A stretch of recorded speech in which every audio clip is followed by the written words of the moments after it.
Whether it's luck, skill, or hard work, there's times that players have a great game. But when a loved one passes away, something happens. There's a connection between a player and their loved one that makes them unstoppable. It's a connection that makes them do whatever it takes to win their game in honor of their lost friend or family. We're going to be looking at 6 more players with insane games after the death of a loved one, starting with number 1, Chris Paul. Chris Paul was loved and supported by all of his family, but he had a special connection with his grandfather, Nathaniel Jones.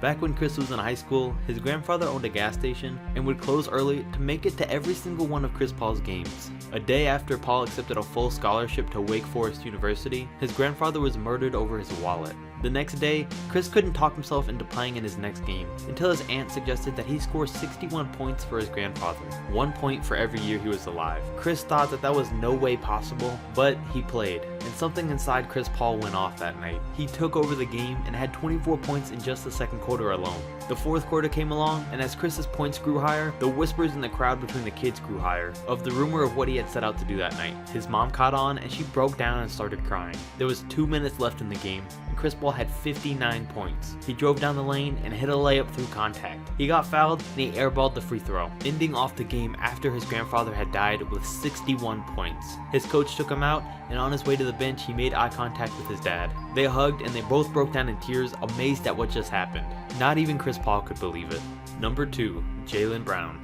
The new most recent player to experience a game like this one. It happened when his best friend in high school, Trevin Steed, passed away. Jalen said that back in high school when he was transferred to Trevin's school, he took away his starting spot on the basketball team. After sitting alone at lunch for 4 days straight, Tevin held no grudges and invited Jalen to sit with him, and he said from that day on they were best friends. But when Trevin would suddenly pass away the night before the Celtics played the Golden State Warriors, Jalen Brown was crushed, and he couldn't get the strength to play. He couldn't think straight and he couldn't pull himself together. But after talking with his family and getting a call from Trevin's mom, she inspired Jalen Brown to go play for Trevin. And it was a good thing, because as a rookie, he led the Celtics back from down 17 points and scored 22 points, 7 rebounds, 2 blocks, and 2 steals to help defeat the Golden State Warriors. He played with a fire that wasn't usually there. Kyrie Irving gave him the game ball, and all of his teammates told him how proud of him they were.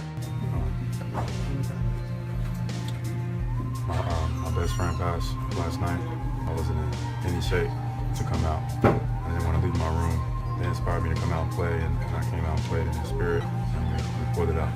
Number 3, Michael Jordan. This is one of the most popular stories of an insane performance after the death of a loved one. In 1993, Michael Jordan's father, James Jordan, was shot and killed, playing a big part in Michael Jordan retiring that year. He'd eventually return in 1996 and make it to the NBA Finals again. On Father's Day of 1996, Jordan would score 22 points, 9 rebounds, and 7 assists to win Game 6 of the NBA Finals and close out the Seattle Supersonics to win the 1996 NBA Championship. And he was given the Finals MVP award for his performance. It was his first year back to the league since his father's death, and he said he did it all for him.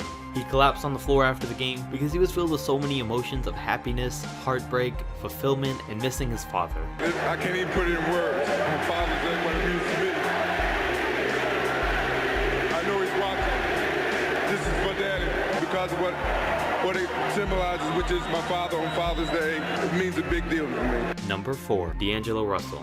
In 2017, D'Angelo's grandmother passed away on a Sunday morning. She was everything to him. He said she held his family together, so Russell could barely build up the strength to play, but he did.